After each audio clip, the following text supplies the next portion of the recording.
श्री राधे राधे। भक्तों, बहुत ही ज़्यादा किसी का सात्विक पुण्य हो, पिछले जन्म की भक्ति हो,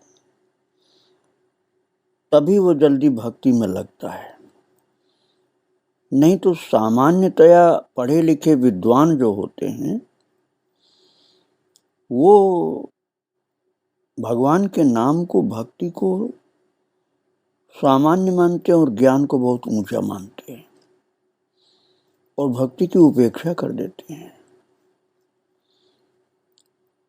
और ये ज्ञान भक्ति का, भगवान नाम का न होने से ही ऐसा होता है।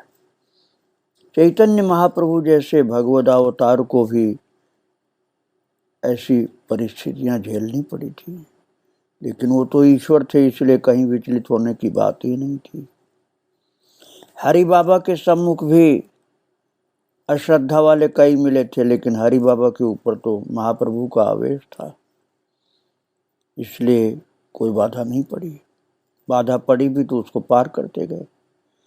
उड़िया बाबा हरि बाबा के नाम संकीर्तन में बहुत प्रेम से सहयोग करते थे, प्रशंसा करते थे, इसलिए उनको भी कई ऐसे वेदांतियों ने बाधा डाली जो प्रभु के प्रेमी नहीं थे, भक्ति मार्ग के नहीं थे। यहाँ तक कि करपात्री जी के विद्या गुरु ने भी बहुत बाधा डाली थी, उल्टा सीधा बोल करके निकाल भी दिया था अपने नरवर विद्यालय से। लेकिन बाबा को कोई क्रोध नहीं, कोई नाराजगी नहीं। जीवन दत्त ब्रह्मचारी ने जाकर के क्षमा मांगा, बोले मैं नहीं था, इसलिए आपके साथ ऐसा दुर्व्यवहार हो गया, आपको क्रोध जो आया उसके लिए मैं क्षमा मांगता। बोले मुझे क्रोध नहीं है, कि थोड़ा सा भी नहीं। यहाँ तक कह दिया उड़िया बाबा ने कि जिस दिन मेरे शरीर में क्रोध आ जाएगा मेरा शरीर खत्म हो जाएगा। मैं आपको इस बात को इसलिए बता रहा हूँ कि भक्ति कितनी दुर्लभ होती है और महापुरुषों ने आज हमारे लिए सुलभ कर दिया है। बड़े बड़े महान भक्तों ने, श्री प्रभुपाद जी ने, श्री हनुमान प्रसाद जी पोद्दार जी ने, राधा बाबा ने, प्रेम भिक्षु जी ने, श्री प्रभुदत्त जी ब्रह्मचारी जी ने, बड़े बड़े महान भक्तों ने नाम कीर्तन की ऐसी गंगा बहाई कि अब विद्वान लोग भी पहले तो लाज शर्म से माने, बाद में उनके समझ में आ गया कि भक्ति में जो है वो जल्दी ज्ञान में भी नहीं मिलता है। लेकिन उड़िया बाबा को तो तिरस्कार भी सहना पड़ा था भक्तों। एक बार महाराज जी राम घाट में थे। एक दिन नरवर से कुछ विद्यार्थियों के साथ काशी के एक न्यायिक विद्वान आए। वे कहने लगे, स्वामी जी आप तो बड़े सिद्ध महात्मा हैं, बहुत दिनों से मेरे मन में एक शंका है। कई विद्वानों से बात हुई परंतु समाधान नहीं हुआ। मेरा ऐसा विचार है कि या तो ईश्वर है नहीं, और है तो अत्यंत भोगी और प्रशंसा प्रिय। इसी से उसके भक्त उसे 56 भोग लगाते हैं और तरह तरह के स्तोत्रों से उनकी स्तुति करते हैं। अब आप सोचिए, पढ़े लिखे आदमी की बात मैं सुना रहा हूँ, अनपढ़ की बात नहीं। और पढ़ा लिखा भी नास्तिकता वाली पढ़ाई नहीं थी, आस्तिकता की पढ़ाई थी, लेकिन भक्त की संगत नहीं मिली थी, इसलिए ये कमी रह गई थी भक्तों। तो उड़िया बाबा ने कहा, पंडित जी आप तो बहुत बड़े विद्वान हैं, यदि आपकी शंका दूर नहीं हुई तो किसी की नहीं होगी। मैं आपका क्या समाधान करूंगा, मैं तो यहाँ गांव के अपढ़ लोगों से बात कर लेता हूँ। तब महाराज विश्वबंधु जी वो बोले, जो काशी के विद्वान थे, वो वेदांती तो थे, भक्त नहीं थे भक्त।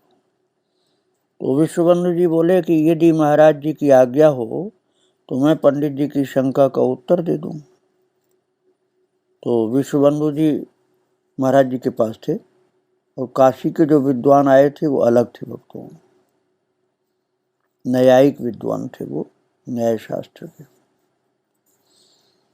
तो विश्वबंधु जी ने कहा उड़िया बाबा से कि आपकी आज्ञा हो तो मैं कुछ बोलूं। बोलो बोलो।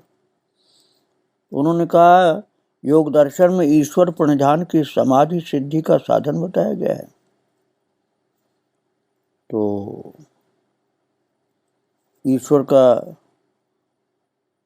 अपना तो कोई प्रयोजन है नहीं। भक्त तो ईश्वर की स्तुति पूजा आदि करते हैं, उनसे तो उन्हीं के पापों का क्षय होता है। जो पंडित जी कह रहे हैं कि ईश्वर के अंदर दोष बता रहे हैं, अब मैं वो शब्द नहीं बोलना चाहता हूँ। तो उन्होंने कहा विश्वबंधु जी ने कि ईश्वर को क्या प्रयोजन है कि कोई उनकी स्तुति करे, पूजा करे।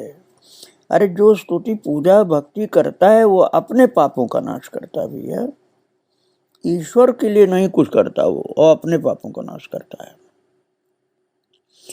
अपने को भक्त बना लेता है, अपने को मुक्त बना लेता है, उसमें भगवान का कोई स्वार्थ थोड़े है।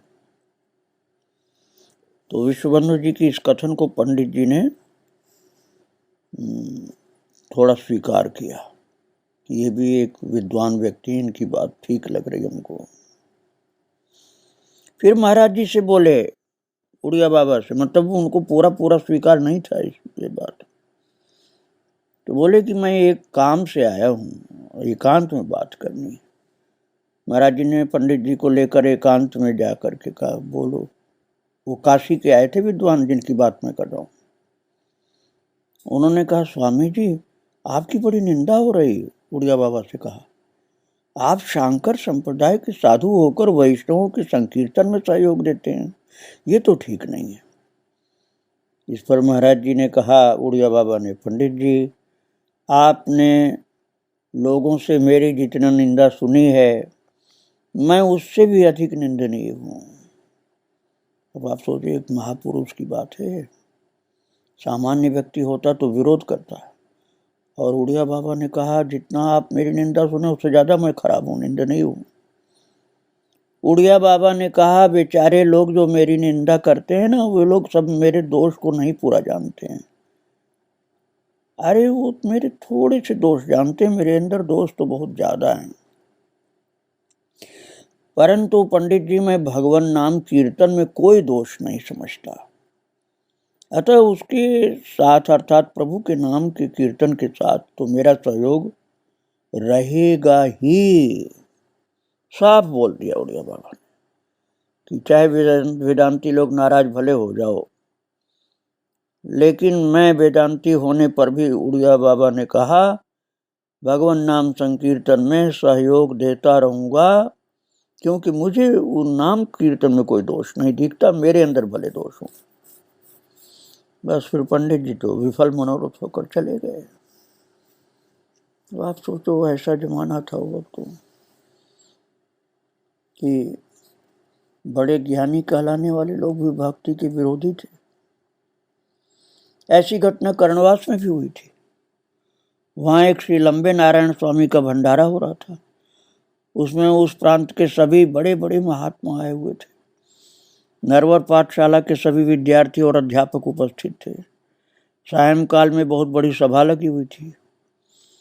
उसमें पंडित स्वामी ने हरिनाम संकीर्तन को लेकर सबके सामने महाराज जी से अनेकों न कहने योग्य बातें कह डाली, परंतु महाराज जी के चित्त पर कोई प्रभाव नहीं पड़ा।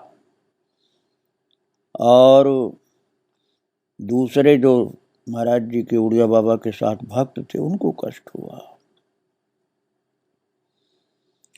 और महाराज जी बोले बेटा इस देह की तो हम भी निंदा करते हैं, यदि वे आत्मा की निंदा करते हो तब तो वो उनकी निंदा हुई, और देह की निंदा तो हम भी करते हैं। बेटा तुम लोग दुखी मत हो, और तुम्हें क्षुब्ध भी नहीं होना चाहिए। जिन्होंने कुछ कहा मेरे लिए वो मेरे शरीर के लिए कहा, आत्मा के लिए नहीं कहा। और महाराज जी की स्वरूप दृष्टि थी, उनका जिसके साथ ऐसा जैसा संबंध होता था उसे हम तक निभाते थे। समदर्शन में विश्व दर्शन के लिए भले स्थान हो, लेकिन विषय दर्शन या दोष दर्शन की कोई बात नहीं थी। संत व्यवहार में संसार का नाम निशान नहीं रहता।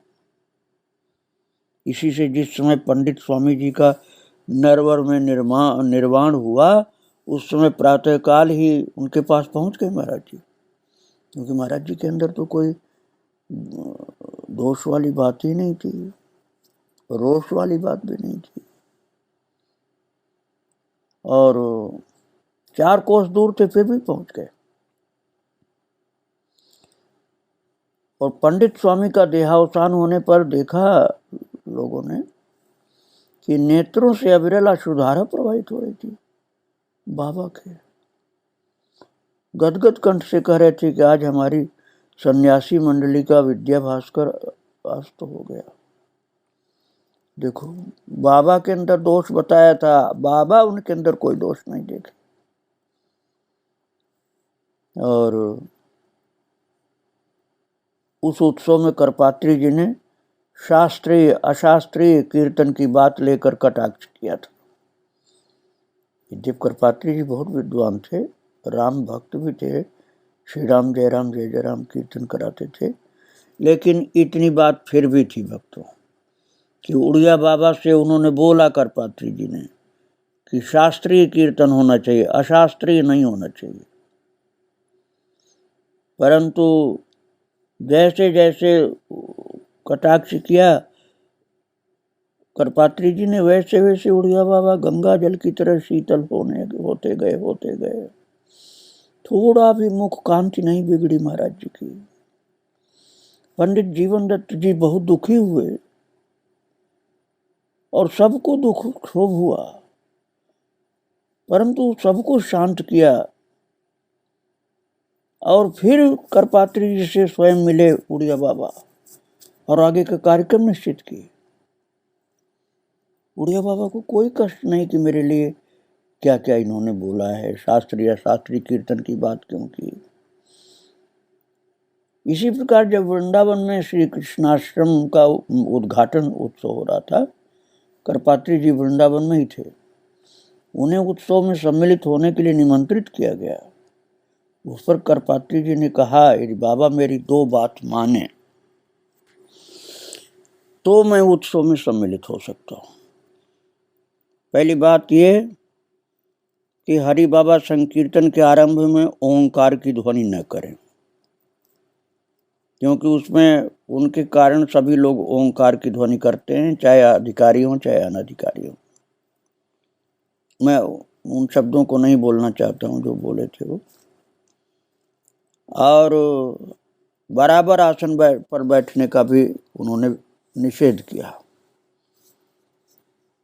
तो महाराज ये संदेश जब लेकर के कोई आए थे तो महाराज जी ने कहा, भैया संत के मुख से जो कुछ निकलता है वो रोकने में कौन समर्थ है, और हरि बाबा जी जो भी करते हैं सब उचित है, उसमें कोई अनुचित बात हो नहीं सकती। ये उड़िया बाबा के शब्द थे भक्तों। और आसन पर बैठने की बात है, सो मेरे विचार से पूज्य हैं, इसलिए बराबर बैठना ही मुझे उपयुक्त लगता है। और फिर उड़िया बाबा ने इतना और बोल दिया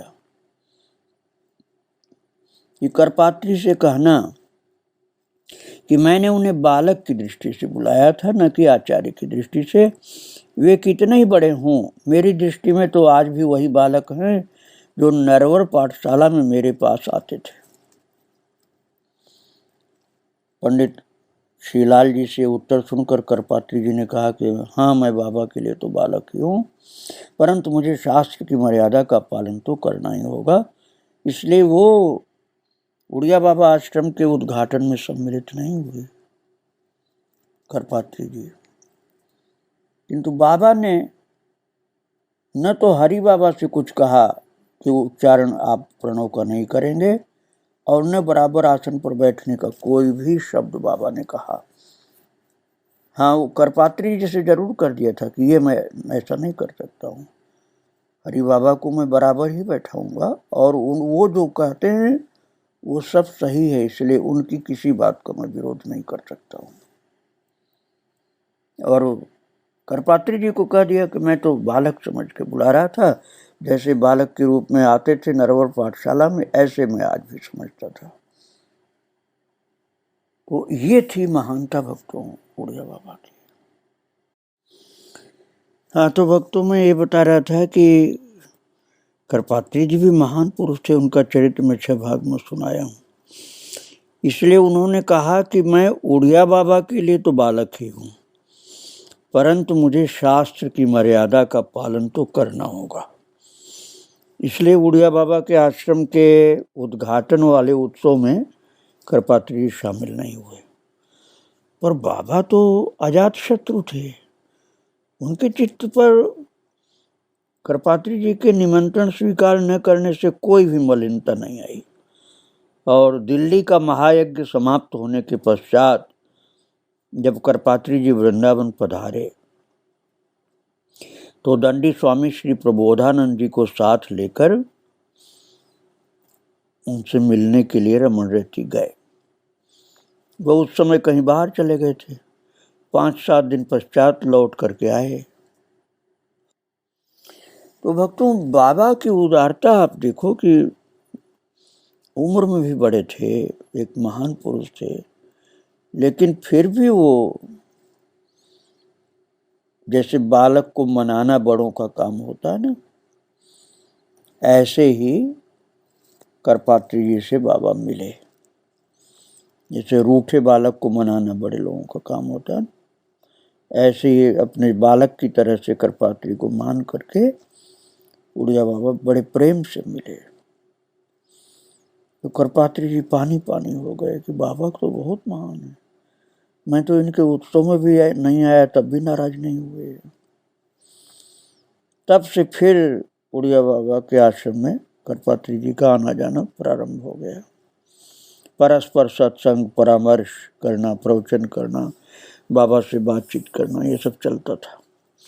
एक बार करपात्री जी के साथ एकांत में उड़िया बाबा का सत्संग हुआ। उसके पश्चात उड़िया बाबा बाहर आकर बोले, आज करपात्री जी ने बहुत अच्छी बात कही। लोगों ने पूछा, बाबा क्या बात कही? आप तो अकेले में दोनों लोग बात कर रहे थे। तो उड़िया बाबा बड़े खुश होकर बोल रहे थे कि आज करपात्री जी ने बहुत बड़ी अच्छी बात कही कि दुर्गा पाठ से प्रकृति की आराधना होती है और गीता पाठ से पुरुष की आराधना होती है। तो इसी से जब करपात्री जी राजनीति में गए तो महाराज जी ने सलाह दी कि सबल होकर के चलना अच्छा है।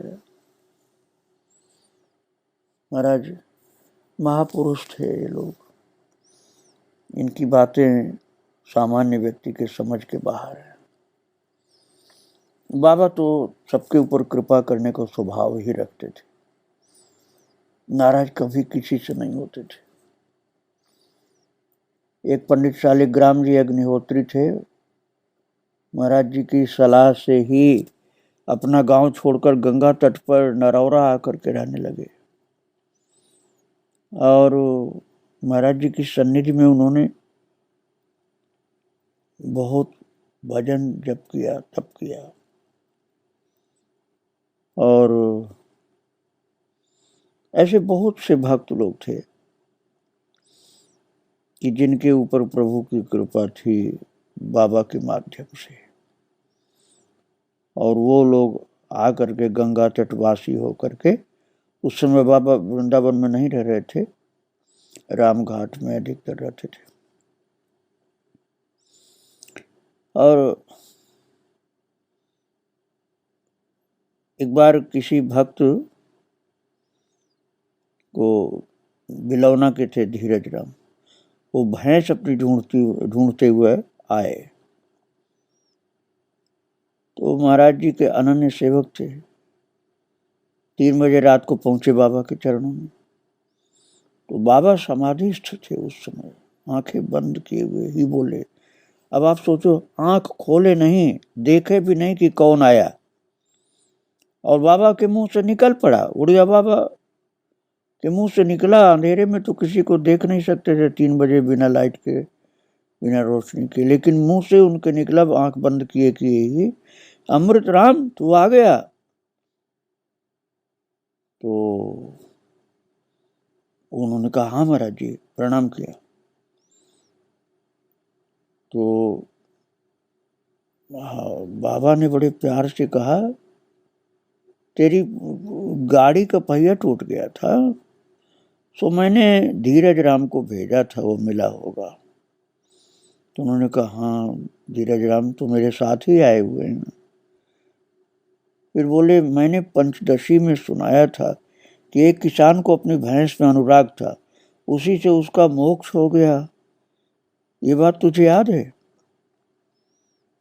तो बोले, सरकार मैं भी भैंस खोजते हुए आपके पास आया हूँ।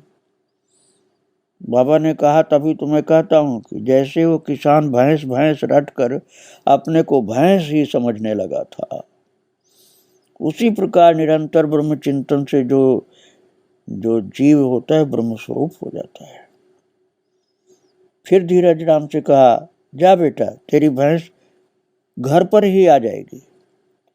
और दूसरे दिन वो बिलौना गया तो धीरज राम जी से पूछा कि तुम्हारी भैंस मिल गई?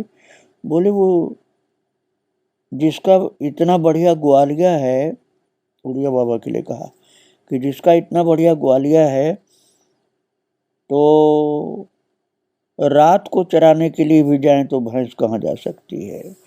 अर्थात उड़िया बाबा की कृपा से आ गई। ऐसे अपने आश्रित जनों की महाराज जी बहुत रक्षा करते थे। एक बार तो उड़िया बाबा ने एक भक्त से कह दिया था कि तू हरि बाबा से प्रेम कर, इसी से तेरा उद्धार हो जाएगा। इतना ज्यादा हरि बाबा को मानते थे उड़िया बाबा महाराज। और सत्संग का बहुत ख्याल रखते थे, सत्संग जरूर सेवन करना चाहिए। किसी ने प्रश्न पूछा, शरीर वाणी धन और अंतःकरण किस प्रकार शुद्ध होते हैं? तो बाबा ने बताया कि झूठ और हिंसा के त्याग से शरीर शुद्ध होता है, और संयम, असंयम नहीं होना चाहिए, झूठ नहीं होना चाहिए, अहिंसा होनी चाहिए, हिंसा नहीं होनी चाहिए, उससे शरीर शुद्ध होता है। और भगवान नाम जप से, भगवान नाम कीर्तन से वाणी शुद्ध होती है, दान से धन शुद्ध होता है, तथा धारणा और ध्यान से अंतःकरण शुद्ध होता है। नाम कीर्तन से तो शुद्ध सब कुछ होता है, लेकिन सामान्य लोगों के लिए बाबा ने बताया। किसी ने पूछा, राग द्वेष किन्हें कहते हैं? बोले, जिस समय मनुष्य नीति को भूल जाए, उसे सदाचार के नियमों का कोई ध्यान न रहे, तब समझना चाहिए कि वो राग द्वेष के अधीन हुआ है। राग द्वेष का मूल अहंकार है। अहंकार के आश्रित ही ममत्व और परत्व की भावना रहती है। ममता ही राग है और परत्व ही द्वेष है। एक साधक ने पूछा बाबा से कि राग द्वेष कैसे दूर हो बाबा? बोले, पहले शुभ कर्मों का आचरण और अशुभ कर्मों का त्याग करें। त्याग द्वारा अंतःकरण शुद्ध हो जाने पर ईश्वर की उपासना का अधिकारी होता है। फिर उपासना परिपक्व होने पर भगवान का मिलन होता है। भगवान का मिलन होने पर राग द्वेष की निवृत्ति होती है तथा ईश्वर, जीव और जगत का पूर्ण और यथार्थ ज्ञान होता है। फिर एक साधक ने पूछा, बाबा राग द्वेष का स्वरूप क्या है, कैसे पैदा होता है, इनकी निवृत्ति कैसे होती है, और इनके रहने से मनुष्य की क्या गति होती है? बाबा ने कहा, किसी वस्तु में मन फंस जाए,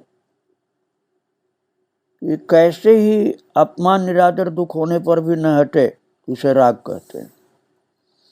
जैसे कि गोपियों का कृष्ण में राग था, किंतु वो भगवान थे इसलिए उनका उद्धार हो गया।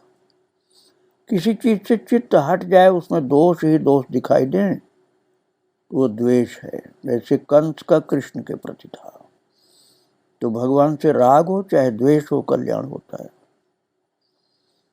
और विषयों का चिंतन छूट जाने पर प्रभु सामने खड़े हो जाते हैं।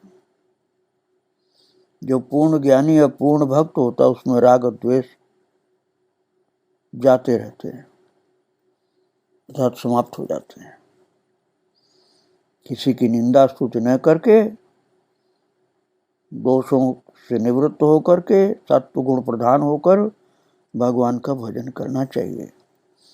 राग और द्वेष, निंदा, इन सब से दूर रहना चाहिए। ब्रह्मचर्य का पालन करना बहुत लाभ की बात होती है। संभाषण के 4 दोष होते हैं। आज्ञा देने के समान बोलना, चिल्लाकर बोलना, अश्लील शब्द का उच्चारण करना, कटु भाषण करना, ये 4 दोष होते हैं बातचीत में, संभाषण में। और हित, मित, शांत, मधुर और परिभाषण करना, ये गुण होते हैं। महाराज जी के भक्त नरवर विद्यालय की सेवा आज तक पूर्ववत कर रहे हैं भक्तों। बाबा अपने लिए सेवा नहीं करवाते थे। जहाँ उनको लगता था कि यहाँ सेवा करने से जीवों का उद्धार होगा, कल्याण होगा, सात्विकता बढ़ेगी, भक्ति बढ़ेगी, वहीं पर सेवा में लगा देते थे। खुद तो किसी से सेवा लेने के पक्ष में ही रहते थे।